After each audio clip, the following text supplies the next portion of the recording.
Ohayo gozaimasu, konnichiwa, konbanwa, iramashai. My name is Mark. Welcome to 4DM's One Idea Western show inspired by Eastern thought. This is a show where we welcome writers, artists, and creators, some might say philosophers, in their own right, to analyze an idea, whether they are inspired to look inwards like the Buddhists to the East or outwards like the philosophers of the West. I look to our guests to come up with a story, character, economy, artwork, song, or even world based on the same idea that everyone will have to work with, and no one knows at this point.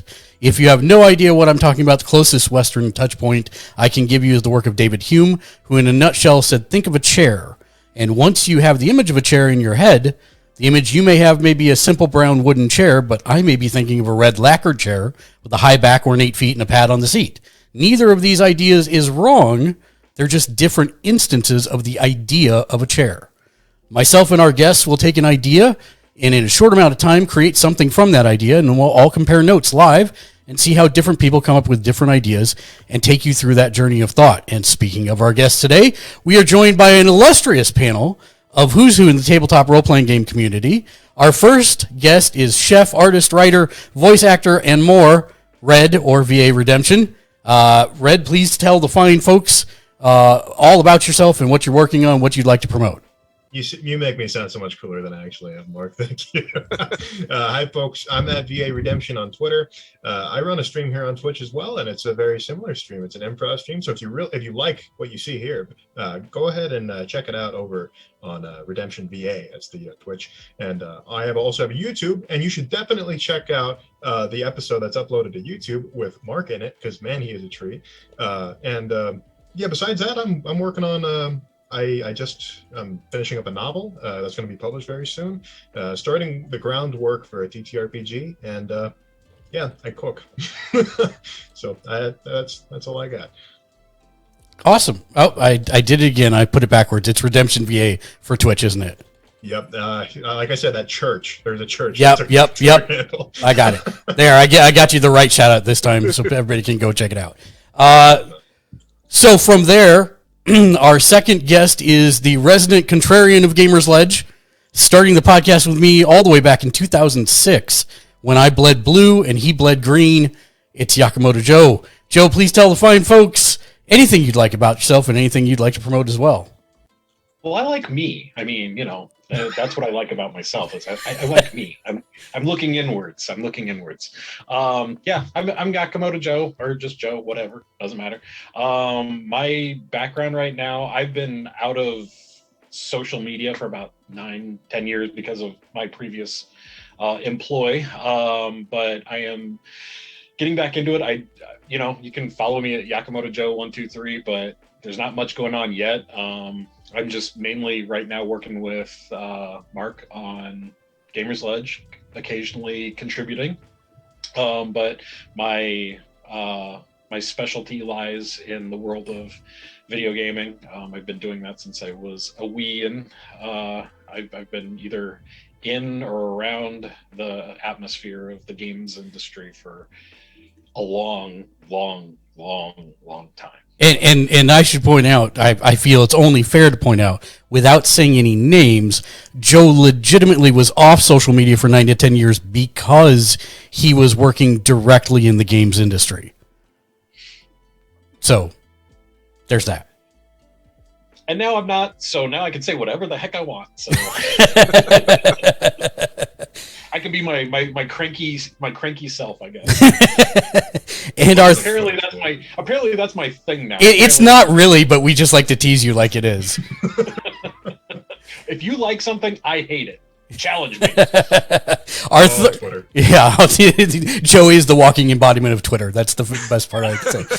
Exactly.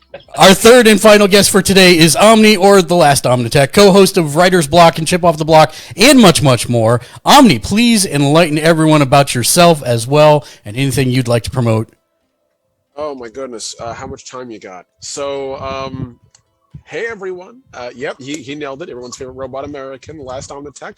Yes, I'm on Red's show, both Chip Off the Block and Writer's Block. Red already mentioned it, but it's a fantastic world building show, and Chip Off the Block is our weekly hangout / review / cover everything we didn't cover show. Both of them are fantastic and well worth a watch, in my opinion. I'm also on DM Studios channel occasionally, as well as a player on Saturday games. So keep an eye out, roughly about same time slot, give or take, on Saturdays over there. You'll spot me playing numerous characters. I'm also in the process of working on my legacy tabletop role-playing game system, which I've been working on for 15 years.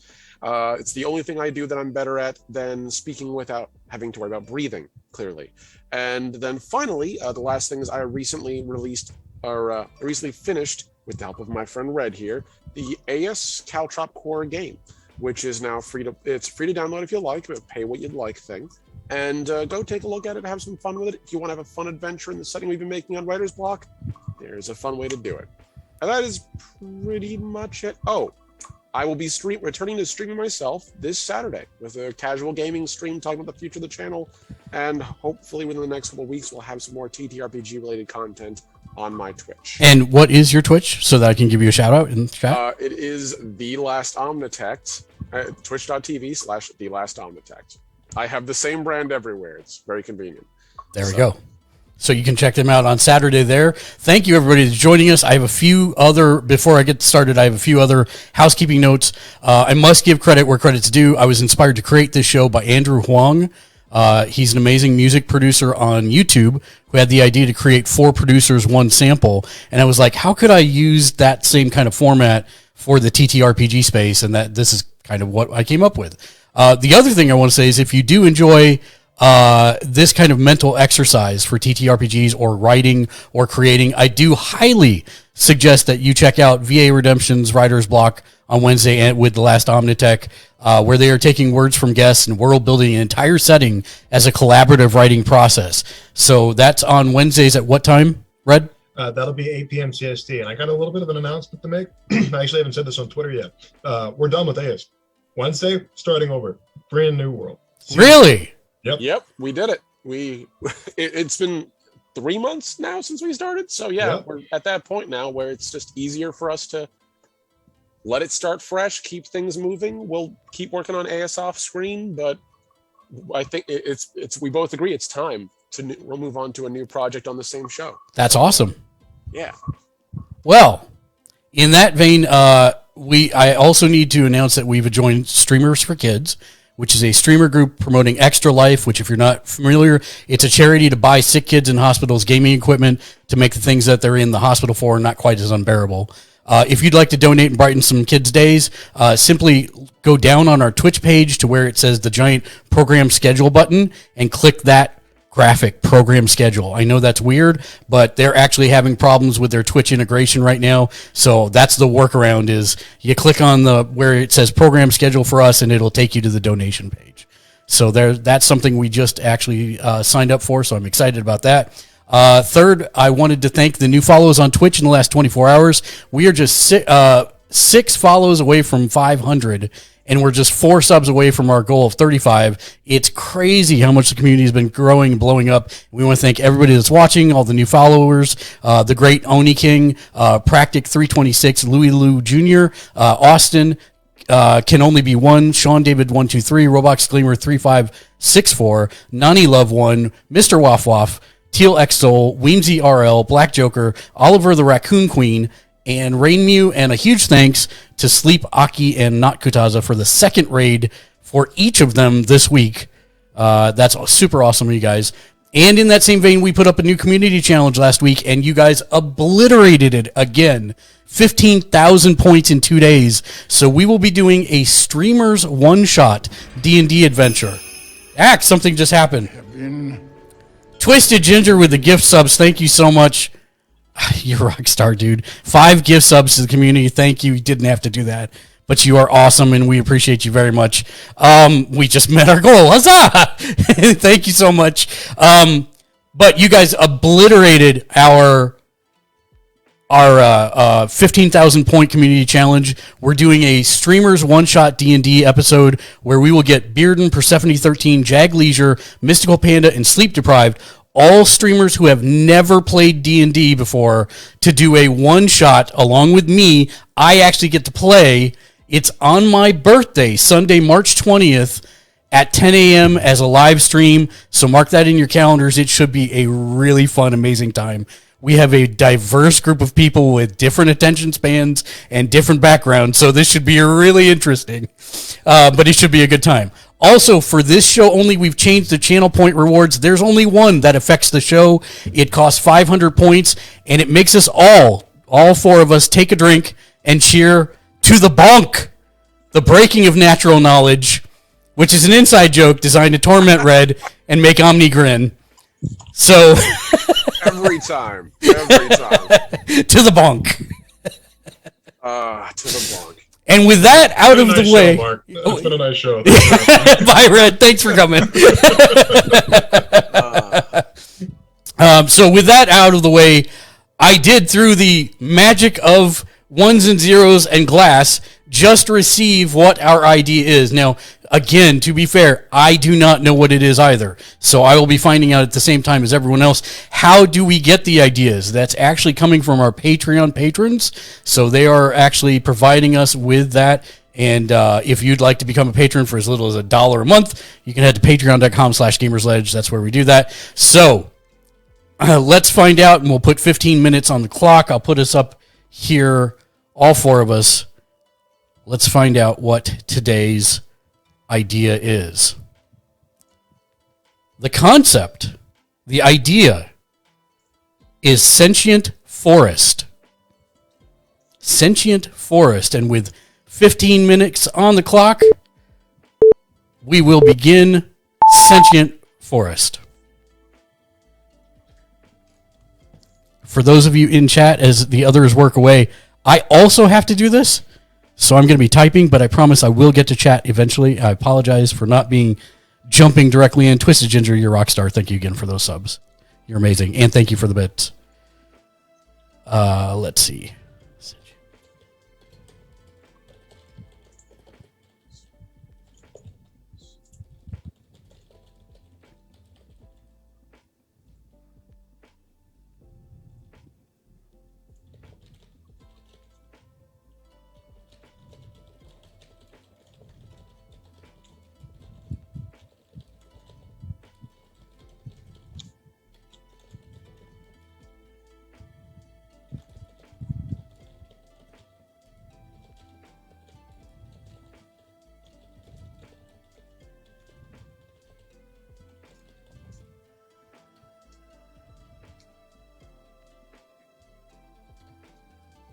You're still a rock star, Ginger. I appreciate you so much. I don't have win emotes in this, or I would give you one. I should stop distracting them and just talk directly to chat, which I have done. This is through any medium we choose, correct? This is through any medium you choose. Awesome. There is no wrong answer.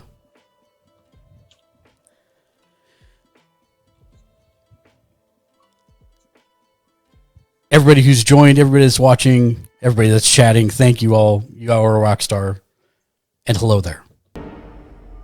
Hello there. All right, I'm still working on my concept here. I have a good one in mind, I think.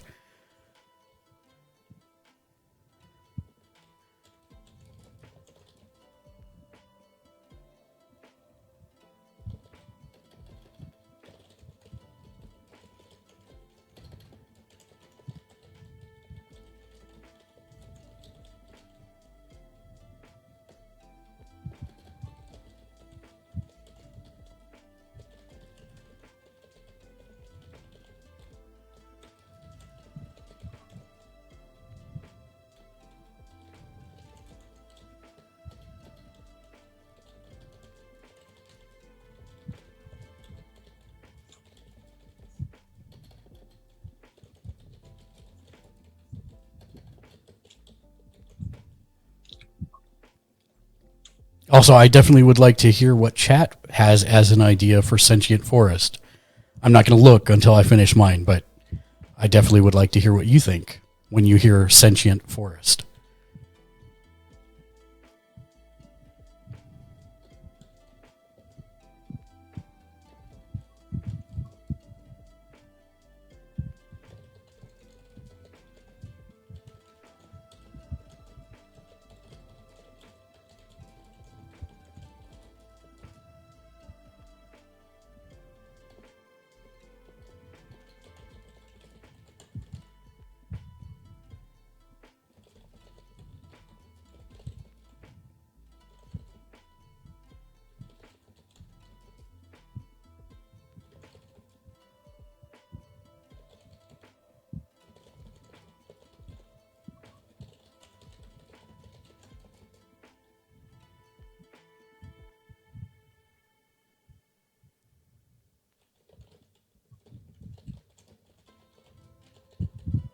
Uh-oh. What just happened?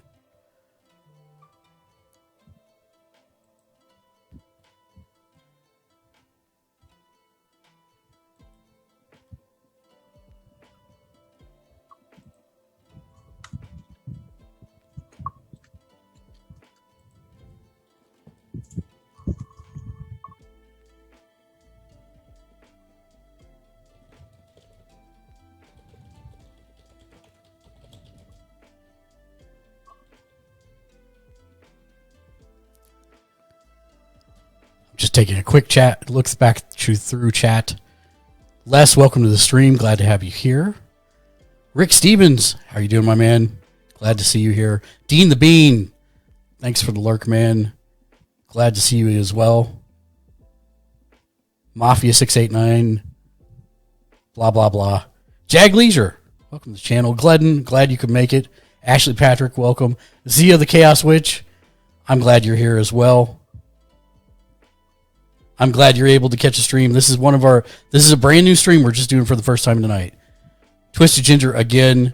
I thought I turned off the sound bits. I'm so sorry. I will give you free sounds, lots of free sounds later, I promise. I don't have that overlay on here, so it won't play. Bobicus, welcome to the stream. Mafia J. Mafia, thank you for coming in. Thank you again for all of the gift subs. You're such a rock star, Twisted. I'll have you know that I have added you to the mega page that we thank everybody at the end of the stream. Jimmy Julius, welcome to the stream, man. Hope you're having a great day. All right. We're getting into Bearden. Welcome to the stream. We're getting into it. Getting into some of the suggestions. I don't want to see any of those just yet. So I'm going to go back and finish this. We got 8 minutes and 58 seconds left. I'm about halfway through, I think, on my concept.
Okay, perfect. I think I have mine fleshed out.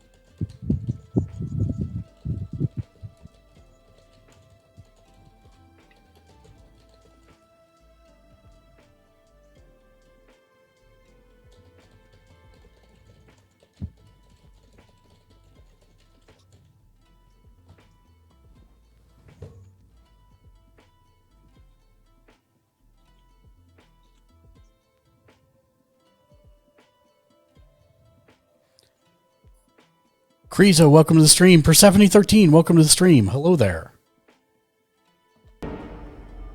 Hello there.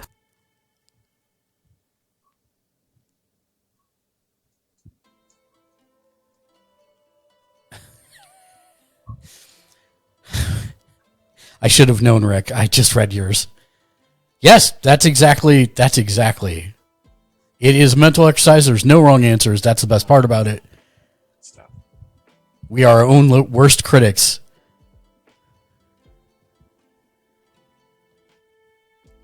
We have 4.5 minutes left, everybody.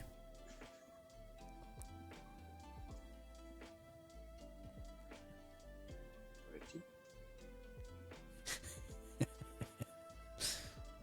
feel like I'm back in drawing class doing drills.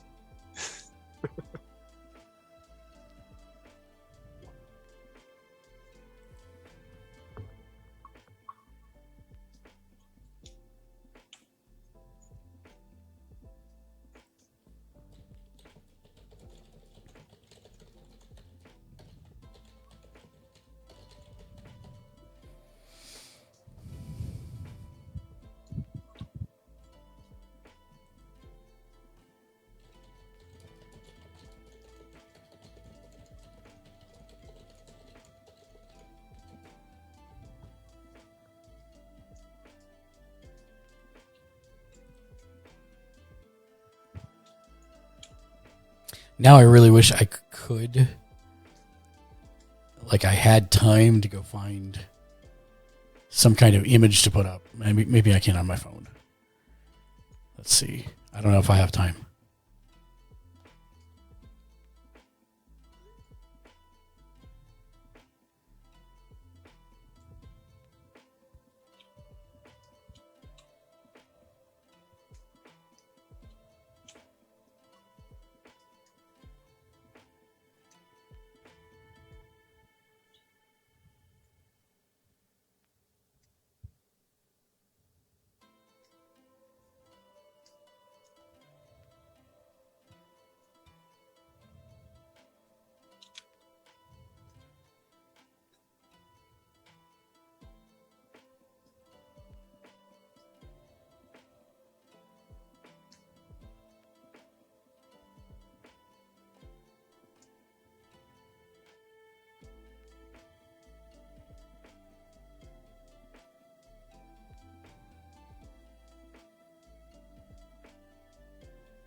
All right, we've got 2 minutes left.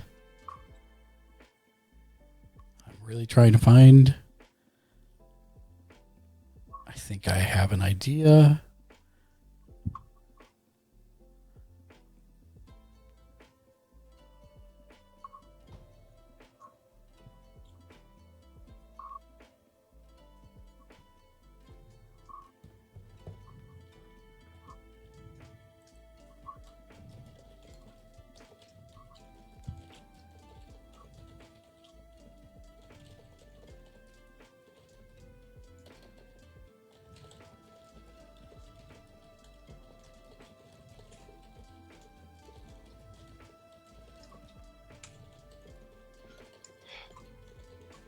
like some music or something. So the stream has music, but you can't hear it. Oh, all right. I'm a sentient forest.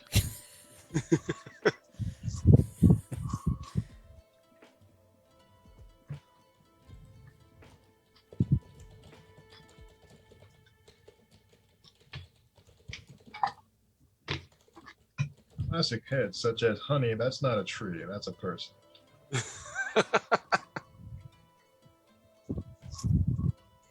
And "Oops, You're Barking Up the Wrong Tree." That's stupid. Sorry. I'm so sorry. Oh God. Red, you should now make like a tree and leave. Oof. I was gonna say I should make like a tree and get out of here like this too.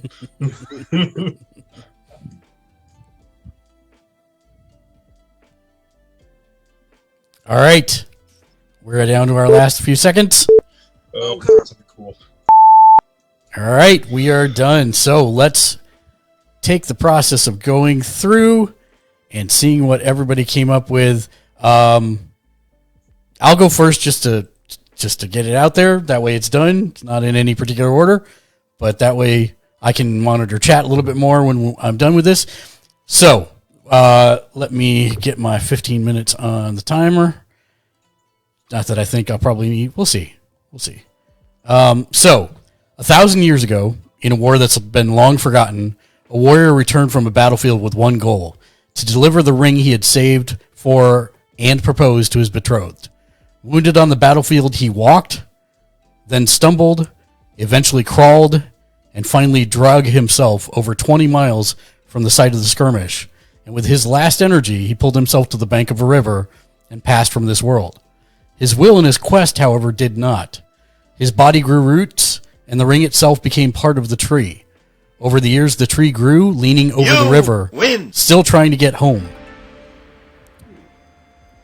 That Gamer John, thank you for the raid. Appreciate you. I will give you a shout out here in a second. So his body grew roots, and the ring itself became part of the tree. Over the years, the tree grew, leaning over the river, still trying to get home.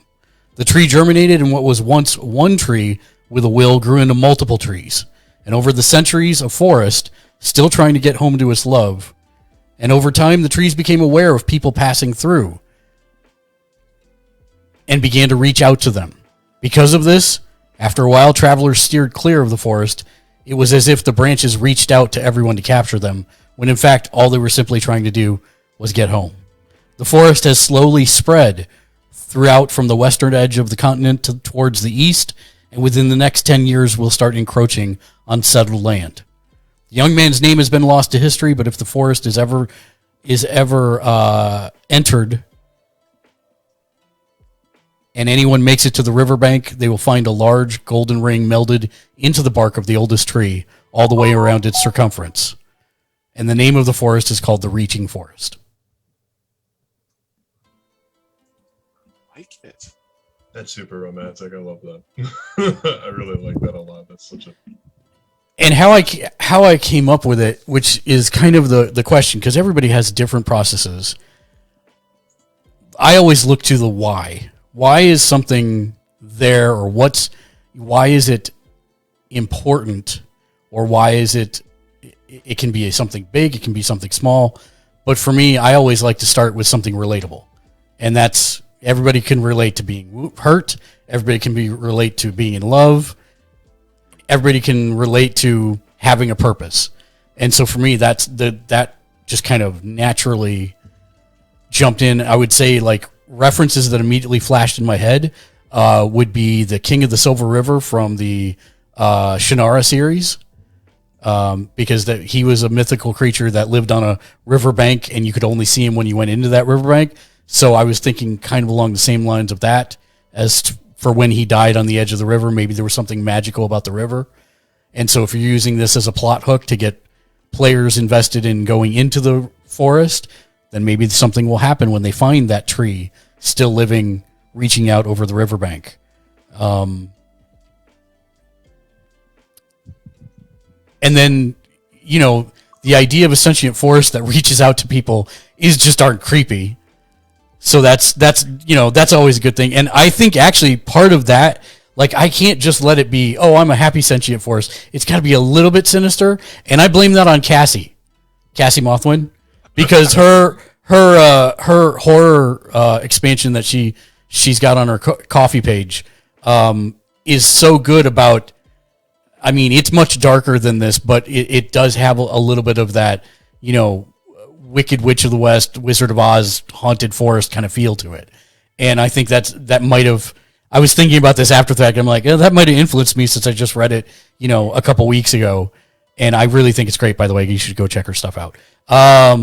And I mean, that's kind of, as a plot hook for players, for DMs, if they find the tree, can they do anything with the golden ring? Can they turn the tree back into a human? Can they fix the forest, or will it actually start hurting people, or will it just be this weird thing? What's going to happen when it encroaches on land? Those are all the things that I think make an interesting story for anyone wanting to dive deeper into it. I agree with that. That's such a cool idea. Oh man. Like I said, super romantic, super inspired. Like I just really love stuff like that. That sort of classical European folklore sort of vibe. It's just like, I don't know why. I don't know how many people are gonna get this, but there's a character from Magic the Gathering named Felden of the Third Path. His whole story is about like trying to replicate a lost love, and this feels like the reverse of it. Like they're just like I'm just what is left of them rather than what is left of their love. Right. It's like I love romantic stuff like that. It's really like heartfelt. It's sad and it makes you feel melancholy, but that's the kind of stuff I like to read. And I think, when you're looking for things to do in D&D or any TTRPG for that matter, it's all about how can you get your players invested in something. And I normally find that the simplest things are the easiest ways to get them invested. Something they can relate to more than anything else. Otherwise, they may treat it as a, as a joke exercise, if that makes sense. Right. Twisted, you don't have to make a story. That's just what I chose to do. And everybody can do something different. This is really highlighting how different people think differently, which isn't something that's bad. That's actually something we should embrace, because otherwise the world would be a very vanilla and boring place if everybody thought exactly the same about everything. So that's the question is, does the forest grow in the direction of his lost love? Yes. Can it sense her? What happens when she moved or died? Yeah. So kind of the way that I would imagine this is that it does not know she's dead. It does not know that it's dead, for that matter. It is just continually trying to get home. That's all. I know and I thought about this too. I know the brief was sentient forest. I would probably argue that I'm almost bordering on not quite sentient, but close, if that makes sense. Because just for the purpose of someone being able to take this and do something else with it, I wouldn't want to necessarily make it where people could have talks with the forest, because that would kind of destroy the mystery of the forest, I guess is the best way to say that.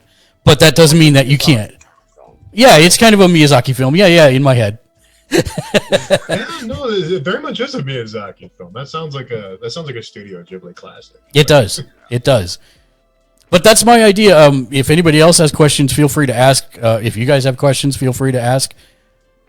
Oh man, It's Logic. Welcome to the stream. Cool concept. Hello there. So, since we are talking about this is a forest and there's people encroaching on it. Hello there. My first thought whenever I think of a living forest is my mind obviously goes to the Fangorn forest around Isengard in Lord of the Rings, because Lord of the Rings. But I always think about how it interacts with travelers, and so far this thing is it's not been violent. Right. It's interacted almost positively. I wonder if it's possible the forest is almost it's trying to reach on to people, like grab on them to go with them. Correct. Does that mean maybe it's also trying to lure them to a degree? Like providing them with things like, oh, hey, they're hungry. Oh, hey, a bush of berries. I didn't know that was there before, kind of thing. Absolutely. It very well could. And the reason I like where you're going with this. And the reason that I specifically didn't go too deep into the magic of the forest is because if anyone ever wants to take this idea, which is totally viable, please do. That's what this show is for, and build it into a campaign like that. That's exactly the type of tinkering and tooling that they can have free reign with, right? Is it so powerful now after 1,000 years that it entices people in to try and go with them, but then finds it can't, and does it get angry when it finds it can't go with them? Ooh. Or Jilted Forest. Yeah, pretty much. Jilted Forest, yeah. That sounds like a Fortnite location. I'm dropping Jilted Forest. Yeah. And eventually they cut it down and build jilted towers with the timber. Oh, that's the darkest timeline. But no, I think that's an excellent question, yeah. That just like, I mean, what would happen if someone were to, like, you know, come at that tree to take it down or build something using wood from that tree? Would that give it that sort of sentient power, I guess? Like even if you were to build weaponry from it or something like that, would you be able to imbue that sort of sentience to like a bow or something? You're all good, Shank. Thanks for joining us. I appreciate you being here. Hello there. I like that. Yeah, I mean, if someone builds a house with it, does the house lean? Does the house migrate? You get home and it's like a foot away from where it was. Yeah, well, that might be a little much, but find the frame shifted. Yeah, I mean, you move the house again. It's like you get home a week later, you're like, I could have sworn I set my window up facing north, but now I can't see past the mountain. If you built like a bow and arrow or bow and or arrows from it or something like that, any arrow that you loose goes towards it's always going towards the direction of where he was trying to go or something like that. See, and I would even think you could argue that you could make a magic weapon that's called Heart Piercer from it, that it always goes towards the heart of its enemies. Oh, because it's trying to get home to the heart that it loves. So, I mean, again, all of those are valid. You're completely right, Joe. Maybe it veers off course and always goes like a magnetized entity towards the direction of his love. Absolutely. I think that's awesome also. I think any of those are great ideas. All of them are great ideas. So, yeah, I think it's an interesting thing. And then Rick says, mobile home, nice. Great, yeah. Thank you, Rick. He also said... maybe it's lonely, wants any human interaction now when it realizes it can't go anywhere. Absolutely. 100%. But yeah, I think it's a interesting concept to play with. I'm interested to hear what everybody else came up with. Who wants to go next? Red? You got it, man. I can go. It's fine. No, I'll go. I'm just going to pop in one last thing. The lover's compass, it doesn't point north, it points towards where she used to live. That's my last contribution. Oh, the love, yeah, absolutely. So anyway, next person, sorry. You're such a romantic. So Mark has this really cute and lovely idea. I have this really dark and twisted one, as usual. Perfect. On brand, Red. Yeah, that is on brand. I make dark stuff. So I was thinking that a lot of the woods in this, we'll call this world, need to think of a name now. I'll think of a name later. So in this kingdom, there's the King's Forest, and then there's the Feller's Wood. The Feller's Wood has a bad reputation because a lot of combat over time has ended in enemies having to be forced to surrender and then executed, so they'd be hung from the trees, which is just apt because these trees are strong enough and sturdy enough to hold up the neck of a man. And so a lot of those bodies were just sort of left there, and there'd be gibbets hanging from the trees. Gibbets like a cage where they'd put men to die from exposure in medieval times. Wow, this is really dark. I'm sorry. I'm realizing what I'm saying now. But over hundreds of years, people don't get bothered by that stuff. And in real life, in medieval times, people were so used to seeing dead bodies that it didn't even bother them anymore. It was just something that they were used to seeing every day. Same thing with the fellers of this wood. So about 100 years have passed since like any real huge conflict happened. There's mass executions in these woods and stuff like that, etc. But people need to live. People need to move on, gather lumber to build houses. And it's said that these woods are cursed, but the people that live there don't believe that, or so they'd have you believe. It is said that you need to make your trips quickly in and out of the woods, lest they become aware of your presence, because the spirits of the dead that live there are rather spiteful. And if you spend too long in those woods, something will start to take notice. So in my illustration, I'll probably have to turn my light down a little bit. It's a little bit sketchy, so forgive me. But the thing I imagined is just like there's a peasant, or a feller as they were called, which is where that term feller comes from, or fellow. Fun little factoid. So they are so used to just going, hopefully that shows up. Let me turn down my light a little bit. There we go. So, I'll just turn it off for a second, actually. So, come on, light, please. Work with me. Okay. So there's this fellow just kind of making his way through the woods, and he's not like scared or like angry or anything. He's just sort of like quickly making his way through the woods because the trees have become aware of his presence, and they're reaching out towards them. Even the bushes have become aware of his presence. So we have a sentient forest on our hands, but it's a lot more spiteful, and things come to life, and sprites come to terrorize people. And it is said that weapons made out of these, out of this wood, can cause people to go a little bit berserk. Houses, they creak unusually at night. Sometimes the floorboards come up to trip people. These woods are very and incredibly haunted, quote unquote, and it is said that you can still see and hear the spirits and the visages of these dead, these spiteful dead, making their way in their final resting place in enemy territory. I want to just briefly interrupt you. We Sure. all need to share to the bonk. Redeemed by the channel. To the To the bonk. I heard you not say it. I said it very quietly. But I will get louder every time. but the thing I was thinking with these woods is that people need to get lumber to build houses and stuff like that, and ship it off and make their livelihoods, and even hunt. But even the animals here are inhabiting, or the spirits of these vengeful dead are inhabiting the animals. So when you have like a normal stag that would just, be run away at the first sign of danger, these animals are big and they charge you. They are incredibly aggressive. Even the birds, if you were to find a swarm of birds or ravens in there, you should go away. There's a reason in this setting they're called a murder. So, Literally. So you want to stay away from this place because like I said, the longer you stay in there, the more aware of your presence they become. It is sentient, but it's sort of like in the way that fungus can communicate.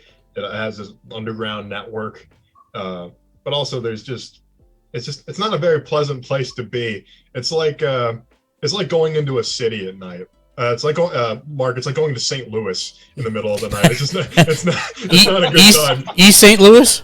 East St. Louis. Yeah. On the Illinois side. Yeah. Yeah. 100%. It's really bad. Yeah, and but you need to get in and get out. You need to do what you do, whatever you need to do, and leave. But it is said that these spirits sort of just like they can't leave the woods because they're sort of just chained to the trees in a sense. But every now and then there's sightings of people saying that there's somebody hung in the woods, or hanged in the woods rather, and then next thing you know it's gone. Just then there's still old rotten ropes hanging from the trees and stuff like that. But like I said, the branches of the trees have grown like wicked looking fingers, and they look like they're ready to just grab anything that passes by. It's said that the the woods are sort of barren of smaller animals for that exact reason, just snatching anything that they can find. So if you go into these woods at any time, silent, except for the wind running through the trees. No birds chirping, no sound of crunching leaves of wildlife going by. The game trails are sparse and empty. There is no animal life. It is silent. And I think I'll call it the Silent Forest for that reason. So, Okay. but yeah, I'll take questions, I guess. So, how? So, what would you envision? I guess the short form question of the 9 billion words in my head that I'm trying to condense down is, what would you envision? Would you make this a plot hook? Would you make this just a interesting area of a region? Would you make it? Does it have a purpose? Is the forest want something? See, all of those questions can be answered, and I will answer each and every one of them. I think this could be an interesting place. I think one of the first things that comes to mind is like there's a bounty on somebody, and they ran into the woods. So you need to find them and get them because they have a big bounty on their head. And then the plot continues, however the DM or the GM might want to run that. Personally, I'd have the person get killed, and then or the mark get killed, and then not you, Mark. Sorry. Yeah, no, I appreciate that. I appreciate that. It's only the first show. We don't have to kill me yet. I'll have Mark get killed. It'd be dramatic. The audience won't expect it. No, but so like in these woods, after that would happen, I'd imagine the adventure would be like discovering why this place is haunted and see if you can actually appease these spirits and these ghosts to put the forest to rest, at least a part of the forest to rest. And perhaps you discover, I can imagine like spiritual sort of flashbacks, maybe to, if we're talking Forgotten Realms, maybe this place is a portal to the Shadowfell. That's one of the first things that comes to mind. And maybe it has its own domain. Maybe it's sort of like, maybe it's also like Ravenloft in that sense, where it's sort of like you get sucked into this domain of dread, and it's literally just an endless forest, and there's people that don't speak your language chasing after you with bows, arrows, crossbows, muskets, whatever you could imagine. They're vengeful spirits brought back to life just to hunt you down. So I'm not pigeonholing this idea or anything along those lines when I say this, but this sounds like a great domain for the new Fey Realm stuff that they've released for D&D, along with the witch in the Twilight. Wild Beyond the Witchlight. Wild Beyond the Witchlight. Thank you. I can never remember that name for some reason. This would be a good Fey Realm too. Yeah, that'd be really interesting. Yeah, like as a domain for like a horror domain of some kind. Yeah. Oh yeah, like classic folk horror. Not so much like it's dark and spooky and dreadful and stuff like that. But there's like actually in this forest, there's people screwing with you. Like they're toying with you. Like it's like a cat playing with a mouse before they kill it. That sort of thing. And from Irish folklore, I I know quite a bit about Gaelic folklore.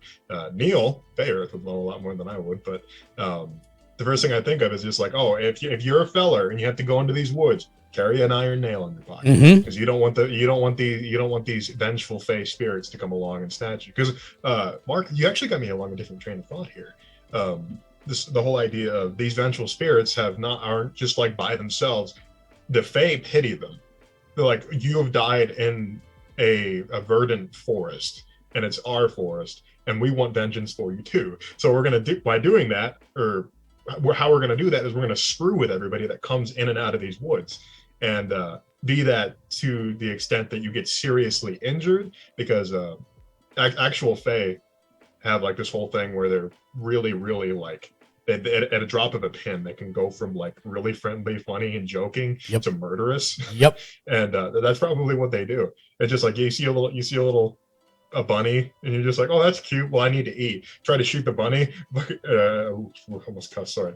Tree just comes along and slaps you down. Like I can imagine. And one of the Fae pranks that I read about was people that like live in like a enchanted forest, quote unquote.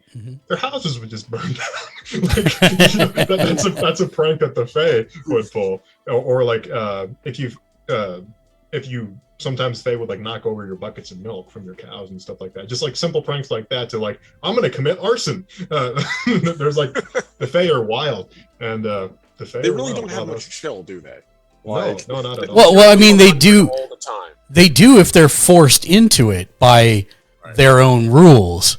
But beyond that, no. If they're not like, if you're not under the guise of hospitality or something along those lines, you're screwed when you deal with the Fae.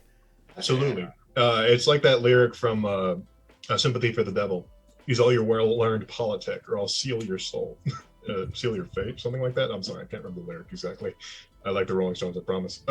But now I'm thinking, it's like, when we think of like a portal, it's like, oh, you accidentally pass between like two trees going like this. Mm-hmm. What if there's something more sinister at like the center of these woods? Like, what if like the amount of hatred that's just sort of like materialized in this forest made a giant sinkhole? Like a sinkhole that's sort of like, you know, those things at malls where you put a coin in and it goes spinning around. It's like a waterless whirlpool, and it just sort of sucks you into another domain, or just kills you. I mean, I don't know. It's some wild. Junji Ito level stuff, right there. Like, I'm just trying to figure out how the house rolls around the outside of the sinkhole. You ever see Wizard of Oz? Fair, like, fair. That's very fair. Yep. Up. The magic of 1920s technology. We can do it. It's a sinkhole of dirt, or it's like a whirlpool of dirt. Yep. Oh. Let me see if there's any. Rick Stevens gave a resounding when we started on the Fae path. He gave a resounding yes. That was the extent. I mean, I like the Fae. I don't do enough of them. I like Gaelic folklore and stuff like that, and I like to incorporate more of it. Maybe there's even messengers from the forest that warn people not to go in there, like the banshees of Gaelic folklore. The banshees aren't undead. That's actually a thing that like fantasy, like D&D use. But banshees are just like beautiful women that are like harbingers of death. Like they bring warnings, and they're like, if you see one, it's like a pale horse. You know, like it's sort of like an omen.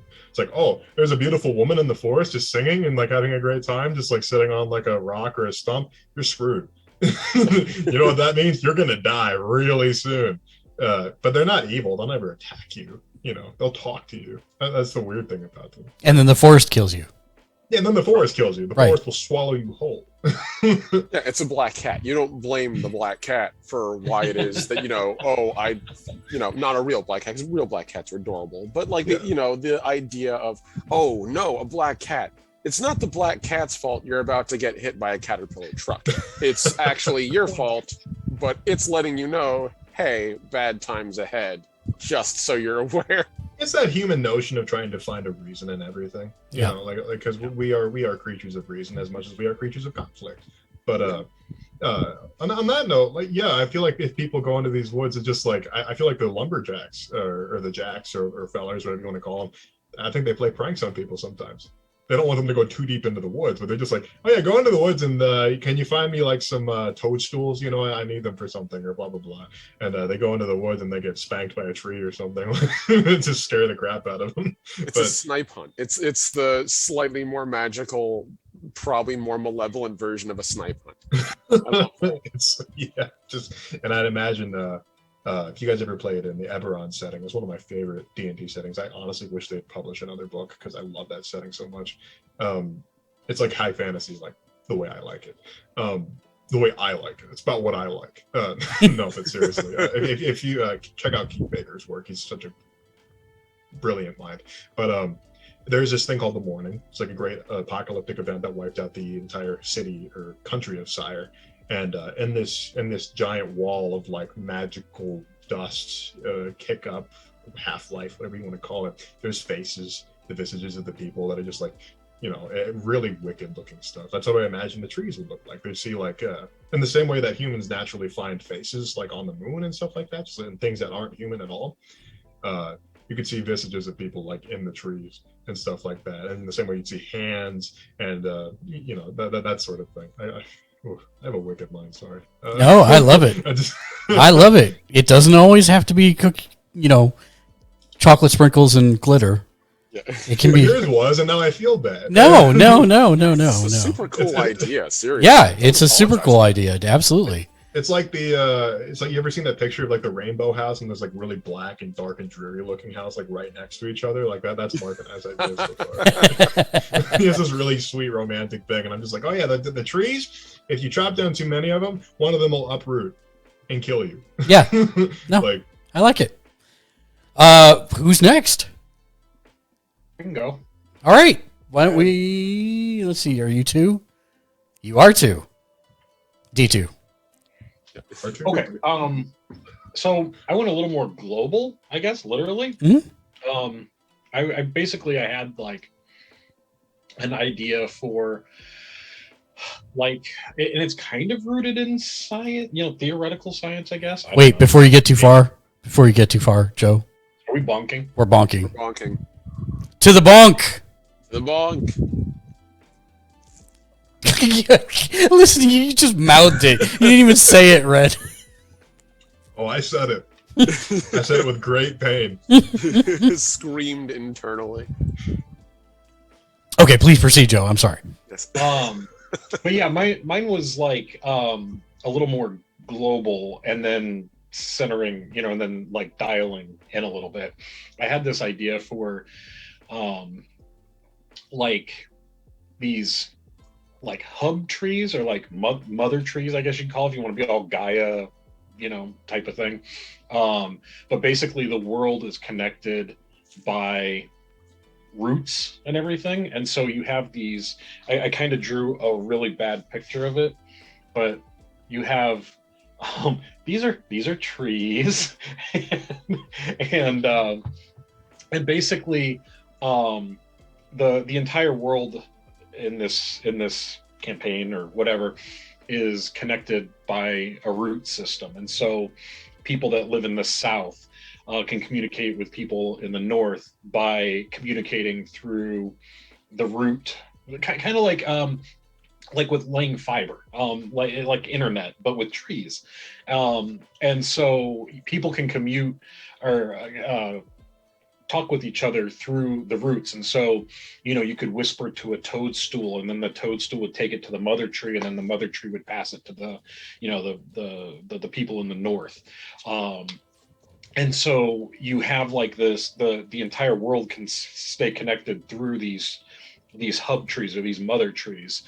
And then where things kind of, dial in a little bit, you stop getting communication from the other trees.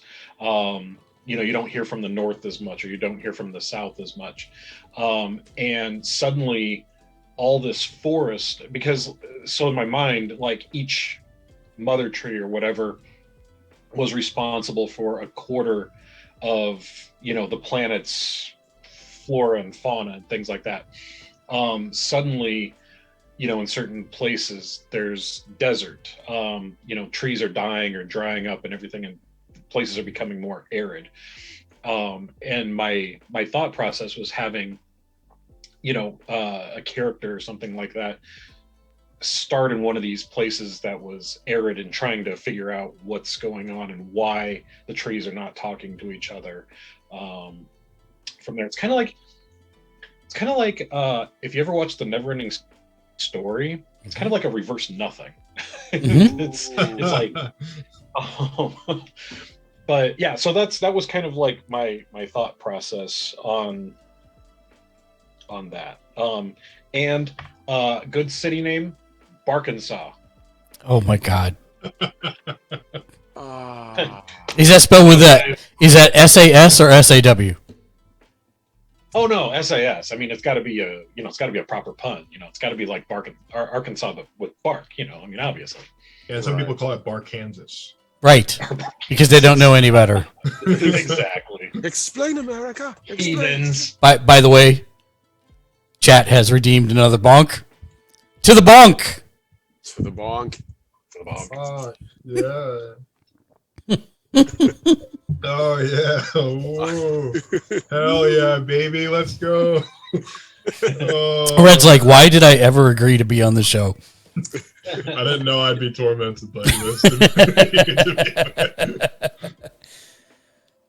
So So good. my first question that I have for you is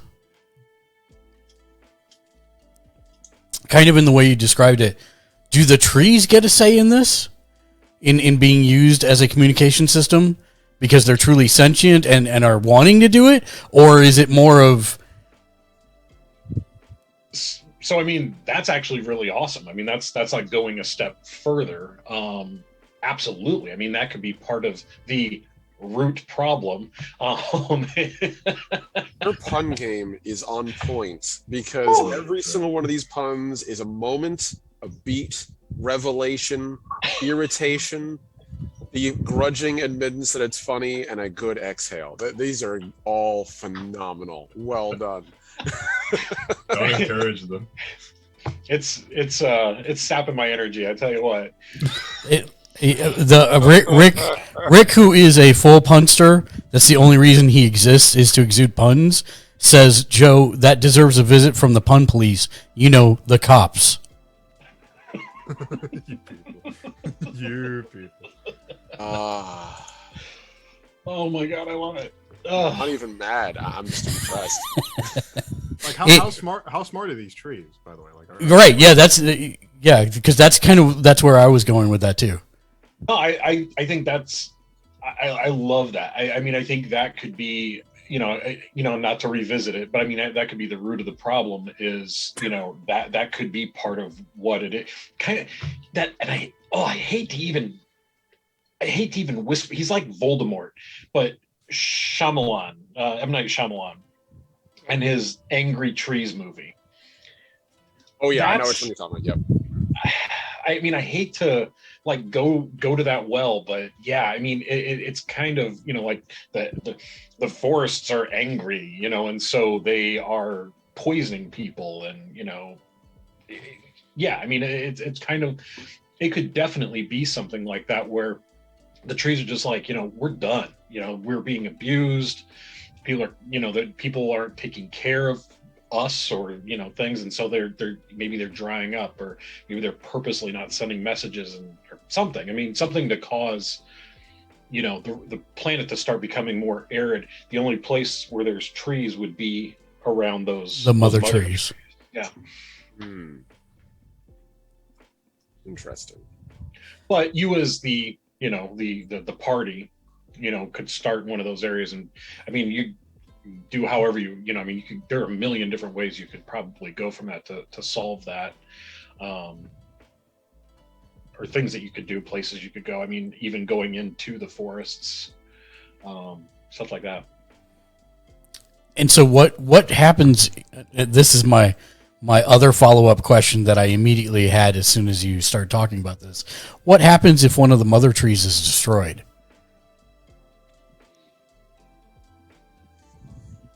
That's fantastic. I mean, that's a great question. I mean, that would be, I mean, I would imagine it'd be catastrophic, but is it just for the trees, or maybe also for that continent? Or, I mean, it's just that I think that's an interesting thing to look at.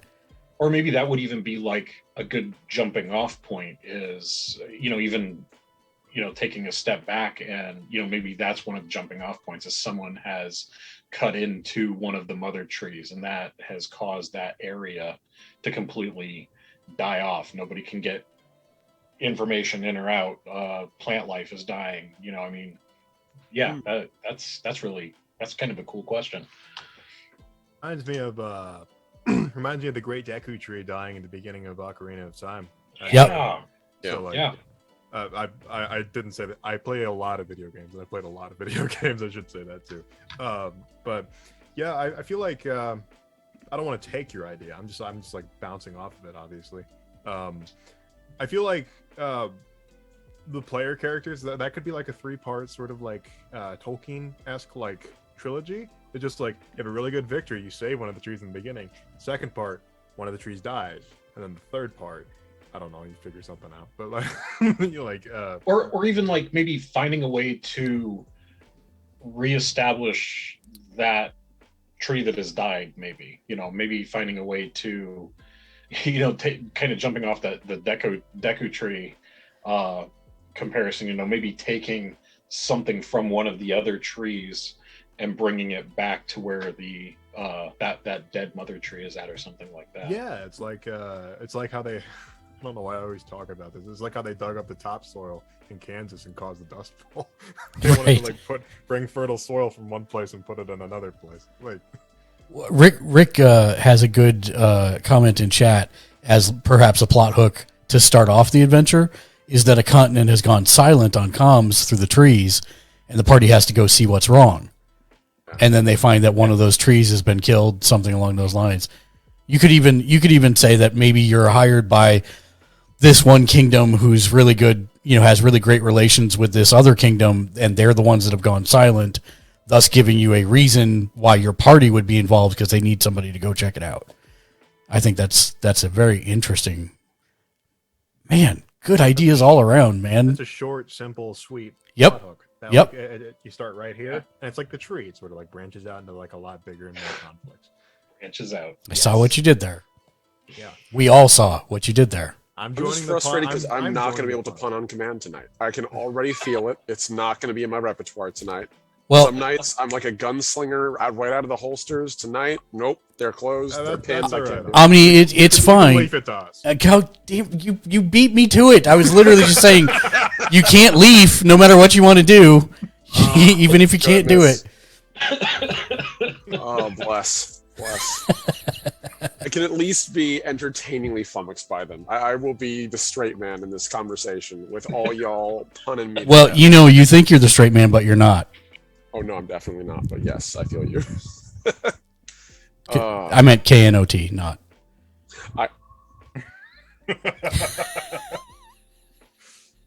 Oh, that was a great one, actually. That was wow. That was fantastic. the explanation normally makes a pun not as good, but that was set that Elevated up. it. Yeah. Yeah, that's like putting a railroad spike down before you bring the sledgehammer down. It's a deep.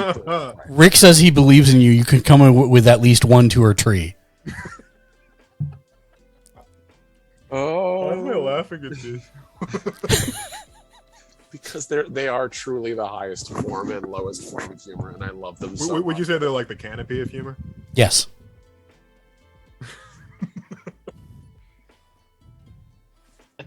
Nope, it's not gonna happen. I keep trying. You're in the thick of it now. Yep. That's the worst part of it, is when you can't pun. And everyone else around you is just like, oh yeah, get ready. And it's just, I feel like Hercule at like the DBZ games. Like everyone else here is like world-endingly powerful, can dig trenches with their mind. And Hercule like, yeah, I'm a professional wrestler. I got this. Did he just throw him into the stratosphere? I'm going to need you to deliver your idea concept in Mr. Satan's voice, please. Oh, no. I genuinely... I'm just kidding. I wish. Yeah, why wouldn't you? I would need 7 balls to wish that one. I heard you, Red. I don't think anybody else did, but I heard you. Just want you to know I'm on the same wavelength as you there. Fair. I go with the grain. So... Okay. So I guess we'll start with the seed of my idea. Hey, hey. It was a weak one, but I had to start out somewhere. It's growing. Yeah, You got it. Everything starts in one place and it branches out, as you mentioned earlier. A little sappy, but go on. Yeah. So I went and I decided I was going to try some rapid fire art tonight. So fun thing is I actually had the idea already done. And I realized I don't have any way to share my screen, so that's fine. I have 2 screens, it'll be a mess, but I do have a phone and a Discord connection on it, and an ability to put art on the Discord and then just open it up. So we'll see if this is too bright, and if not, I'll just dial it down a little bit. This is actually an idea that I had already been exploring for a long time for Legacy, if that's all right to get into here. Yeah, absolutely. Yeah. No, I love it. Thank you. So this is actually a species I developed for Legacy and the prehistory. So Legacy in its current era is kind of sort of a post-apocalyptic setting, but like 2,000 years after a galaxy-ending apocalypse. There's a bunch of aliens all over the galaxy, but now only one of those species survives, and all the ones that live now are kind of recent entrants. So this is one of the elder species, known as the Verasi. And their particular trick is that, unlike most of the life in the galaxy, they are truly a plant-like species. They begin life as saplings, and as they grow, they utterly change shape. So you can actually see in that art at the very bottom is a human to scale, if it'll actually like focus. If you want to send that to me on Discord, I don't have you as a friend on Discord, but I can definitely throw it up there. Oh, beautiful. I love that. If you have a, let's see if I can find that. This guy should be on here. Oh, While you're doing that, that gives me another Magic the Gathering reference. Sorry. First thing I thought of was Avenger of Zendikar, like just like the big tree people, like, and also what's that? Lorwyn. Lorwyn had the tree folk. Oh yeah, the sap. No, they weren't saplings. Sapperling. God. Yeah, no. Yeah, you got the right thing. Sapperlings. Yeah. Let's see. Little tree people. Or you can shoot it to Red, since he is friends with me on Discord. Yes, and then I do want to become your friend on Discord.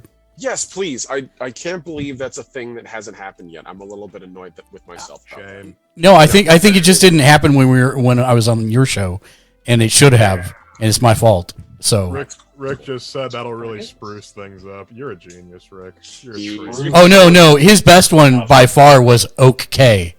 That was that was a good one. So I'm going to get back into my idea before my brain. Yes, please do. I love you all. You're all great. So the idea behind the Verasi is that they begin life as saplings, roughly human-sized. And the reason why I have slated them onto the species that have been wiped from the galaxy and are technically extinct is because mechanically I struggle to make them work. I have an idea of how they function. Because when they're young, they're vaguely humanoid. They have a couple buffs. They're sort of armored. They're a little more resilient. They don't have any vitals, so they don't really get crits. But as they get older, they literally continue to grow like a tree and get larger and broader, but slower, and they begin rooting themselves. And at their eldest, they literally physically are rooted in place and only able to slowly move. And the end of their life cycle, when they die, is when they cease being sapient and enter their final reproductive state as a full-on tree. So for them, they literally sort of go to sleep and they cease moving, but that's when they make more Verasi. And so I liked the idea. It's not a spoiler. It's a plot hook I'm going to include in the game. One of the ideas I had is that if I ever want to have like a cool plot hook for storytellers in the setting of Legacy, to just go and have fun with the sci-fi setting. What you're able to do, and Red, I did send that picture to you. I'm not sure if you got it. Yeah, I just forwarded it to Mark. Thank you.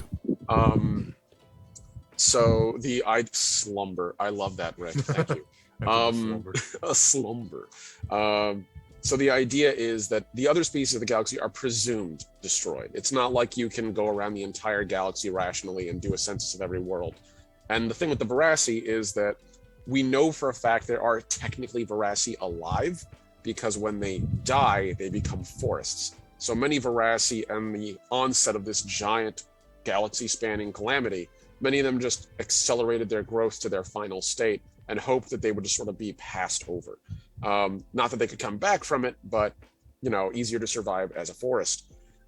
There's still, however, the possibility of Verasi groves, which is what their communities were called, still surviving out there in the galaxy, having laid low. And I love the idea of first contact with the modern species of the galaxy, with Verasi like, oh, we didn't think there was anything out there. Hello, weird creature. They don't speak the way we do. They communicate with color through their petals, which is why their petals are all different colors. Because I always thought about it like, how would you communicate with a plant? Now, it had to be either light or chemicals. And for them, it's easier for them to have chemicals, light, and as a result, their petals rapidly oscillate almost like octopus skin. So it's kind of, I made a species, and I thought it fit this prompt perfectly. And I'm willing to field any questions anyone's got on it. Because they're definitely a player species I want to put in the game when I figure out how to make them work. But yes. and it Is can it- easily adapt in other systems, I'd imagine. Is it okay that I save the image as treeple? Yes, I do not Excellent. mind you saving them as treeple. I love this. Actually, I think it's super cool. First of all, did you really just draw that? Yes, I did. Holy that within- crap, man. So I actually did the whole thing up to some last minute detailing on there in the first 15 minutes. And then I went back and did some minor touch ups because OCD, I just wanted to clean up some lines so that Sure. it reads properly. But other than that, yeah, no, I did that all in 15 minutes. Perks of being of having been professionally trained as an illustrator, you very quickly learn how to do speed work. That's awesome, man. Just did a sketch. Yeah. I'll also Making me say look like it's a lot amateur easier to out do a there. full color thing when all I need to do to colorize it is take my pen and gently add it in like a watercolor. So what you're saying is 100%. digital art is easier than traditional art. Oh, absolutely, 100%. Just wanted, I wanted everybody to hear that at home, Wow. including my significant other. Wow. Okay, I'm going to say this so that I don't get murdered by your significant other, that I think that they both require different sets of skills. The advantage in digital art is it allows you to do more with less, whereas the advantage with physical art is that the limitations offer you stylistic choices. In my opinion, they're both valid. That's why I work in mixed media, because I like both. I think they're both great. And as far as I'm concerned, if you doodle a stick figure on a bathroom stall, it's art. Just please don't do that. That's vandalism. Thank you. Also, chat says hot take. Hot take. Yeah, that Hot was take. kind of a hot Lots take, of wasn't it? takes. I've done both. I do digital. Mildest of take. Omni likes art. I actually have 1,000 questions. The first one is when they go to sleep. Since the brief is sentient forest, and they don't actually become a forest until their end of life cycle. Right. Do they emanate maybe psychic waves or something to, if someone were to come across that forest, there would be a reason for them to be afraid to be in there because they're getting all these emotions or feelings or thoughts from them that they can no longer control because they're asleep. So the idea that I had was that what happens is their conscious minds disappear, but there's still some level of their underlying subconscious. I like to imagine that they dream, but it's a collective dream. We talked about the idea of like mycelial networks earlier, fungus talking to itself, trees talking amongst each other. That's a real thing, actually. You can actually track data being passed between trees and between fungus by literally following chemicals moving through trees, which is why if one tree gets cut down this is real, by the way, not in the sci-fi setting. In the real world, a tree being cut down in a forest will cause all trees within, in some cases, kilometers to have a stress response because they share that knowledge. They share a root system, and the chemicals of stress from one tree will pass to the others like a wave. So I imagine that the veracy, the groves, the structure of those groves has some kind of latent intelligence. It's just not cognizant. It's not communicative anymore. And it might not even be fully conscious. So do trees dream of leafy sheep? I imagine. make that I was trying to come up with something. Yeah. clever, like, Yeah. I was gonna say My mind was dream just of wood and reeling. sheep. Damn. So yeah, for what it's worth, also the veracy as a species, historically used to be extremely xenophobic, but that's a result of them having been assaulted so often. A lot of species stumble across their groves, and to them, that is literally like, say, somebody you walk into a graveyard and you see somebody digging up headstones for material. That wouldn't fly with most people. And for the veracy, seeing someone come in and go like, oh yes, these trees would be great for a furnace, and start cutting down pieces of like wood to throw into an engine or something. Yeah, no, that'll get you a lot of angry 20-foot tall tree people very quickly. And even as simple as their technology is grown. They actually cultivate their tech. So all their weaponry are adapted plant life forms. Most famous weapon that they have, and actually a relic you can get in the normal game now, is actually what I like to call a spike planter. And it literally looks just almost like an evergreen tree. It's adapted with a handle for hands that aren't human, for sure. But if you use it, it plants a seed in someone at a couple thousand miles per hour, like a bullet. If you survive, it rapidly desiccates the person and a new tree gun grows where that is. So you literally are creating additional weapons for your troops to use with each kill you make. So which is why they're super controlled if they're encountered. I'm taking some creative liberty with the response, but if you are shot with one of these seed-like bullets, does it create a status effect called moss hysteria? I love it. I love it so much. I will have to make that reference. That's totally Rick. I told him he's murdering me tonight, and I love it. See, when I think of you having a weapon that like transforms the enemy into more of you, I think of Tyranids. Like, because Tyranids have that sort of tech. Like their bullets are literally just small little Tyranid bioforms, things, right? Yeah, that like fling themselves at other people and blah blah blah. That's what I think of. But this is like more of a verdant form of that. It's Yeah, like a weird fleshy bug thing. It's like, oh yeah, you turn into a tree, like that episode of the live action Cowboy Bebop. Oh boy. So, which I still haven't watched. Yeah, I know. I've heard about it. Hot take. Oh, Yeah. not worth watching. Ooh, Yeah. Cancel me on Twitter. So my second question of the 1,000 that I have, do they require oxygen? Yes.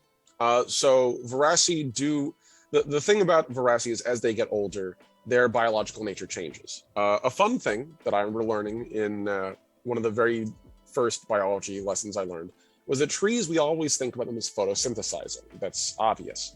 However, they have to survive through the night. And there's not an animal alive on Earth that can literally hold its breath for like over 8 hours at a time that I'm aware of. There might be like one or two, but that's not normal, and that wouldn't be healthy for a plant. Probably a tardigrade. Tardigrades can do everything. Tardigrades just die and then shrug it off. Like their tardigrades OP must nerf. In Tierzu knows what I'm talking about. So, what I did learn actually is that during the night, or when separated from either sufficient sunlight, sufficient water, or sufficient carbon monoxide, trees actually respirate like humans. They just do it on a cellular level. So they actually have mitochondria and chloroplasts. So when they're younger, Verasi rely more on traditional cellular respiration to breathe. They can survive oxygen starvation a lot more because they do photosynthesize. They have quills and adapted leaves, the petals on their head. All of that photosynthesizes. Their skin, their vines that they're made out of, literally can turn green to photosynthesize.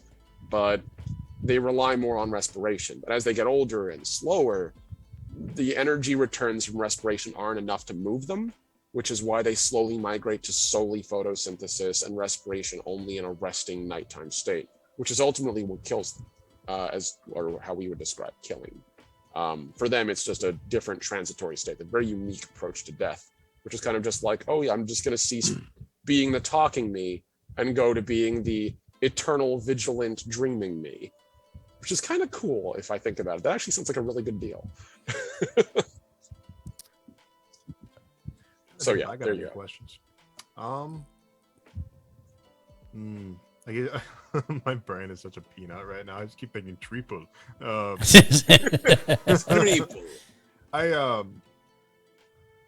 So like in nature, they're not like necessarily speaking in nature rather than nurture.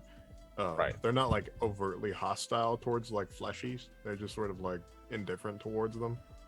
Right. Like Are they they on like that said, are they also on like what sort of like technological level are they on? Because you said they can literally just like make guns that make more guns.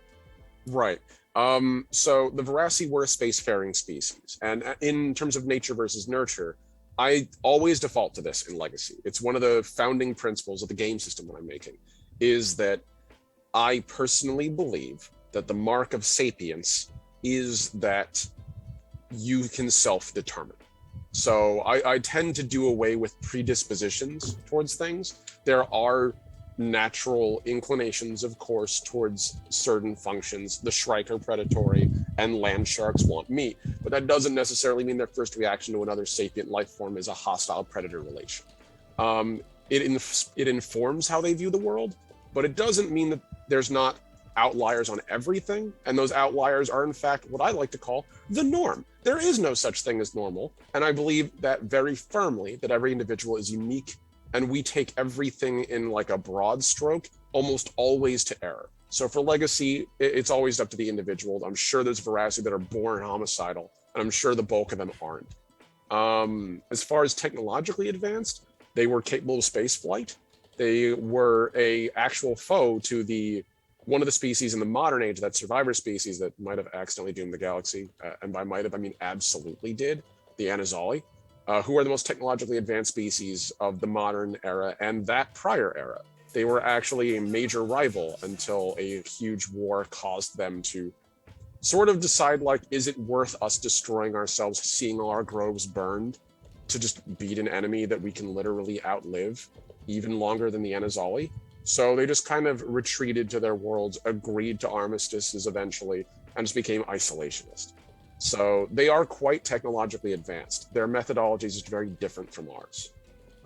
They can't even, in fact, make things like armor and such that they graft onto themselves with sap or natural glue, which comes off the same way for chemical reactions.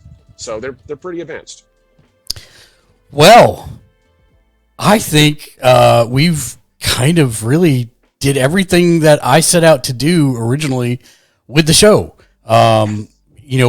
We basically took an idea. Everybody had wildly different ideas and execution of those ideas.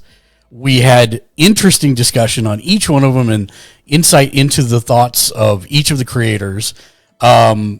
We basically, if you would like to review this, use it, these will be going up on video as on demand on both Twitch and YouTube. So make sure you check that out as well. If you want to get your idea onto the stream, head over to patreon.com/gamersledge, where you can get your name on every single show as a producer, just like the fine folks will highlight here in just a moment. But I first want to thank our guests tonight. First, since he's on the screen already, Omni, the last Omnitech, everybody's favorite robot American, or human. Wait. Robot human, robot American. Robot American. Robot American. My bad. My bad. With the difference, you're good. I'm still floored in the fact that you got this done in 15 minutes. I'm going to also say, at the risk of making Red very mad, this is the first time I've seen you outdo him in a thing. Oof. There's a lot of connotations there. I'm just kidding. I'm actually very impressed with your interpretation as well, Red. I thought I actually am super thrilled that you went the exact 180 from where I went, because I went exactly as you said, not glittery, but romantic and kind of, forlorn, and you went horror and possibly mischievous. I like that a lot. While I'm here, I also want to thank Yakamoto Joe, of course, longtime contributor to the channel. You can catch him probably on the next Gamers Ledge podcast, which will be next Friday. And we'll see what other trouble he gets rustled into. But thank you, all of you, for joining us. Oh, we do have one more bonk before we go. So You had to. we had to. I Had to. I So had to. to the bonk. To the wall.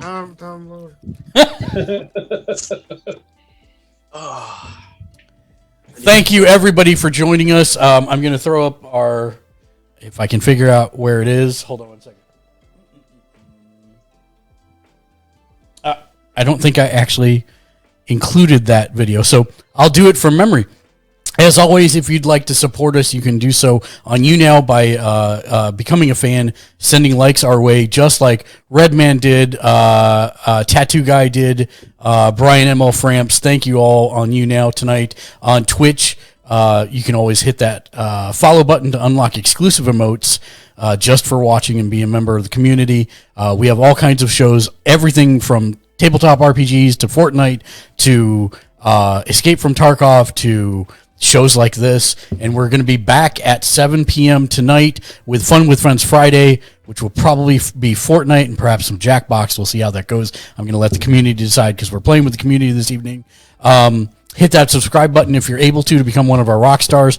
As always on YouTube, make sure you hit the like, subscribe, and of course the bell icon to be notified whenever we upload new content, which is every single day of the week, Monday through Friday. And last but not least, no matter where you're watching from, patreon.com/gamersledge gets your name on every single show that we do for as little as $1 a month. And I again want to thank all of our guests. Thank you for watching. Until next time, be excellent to each other and game on.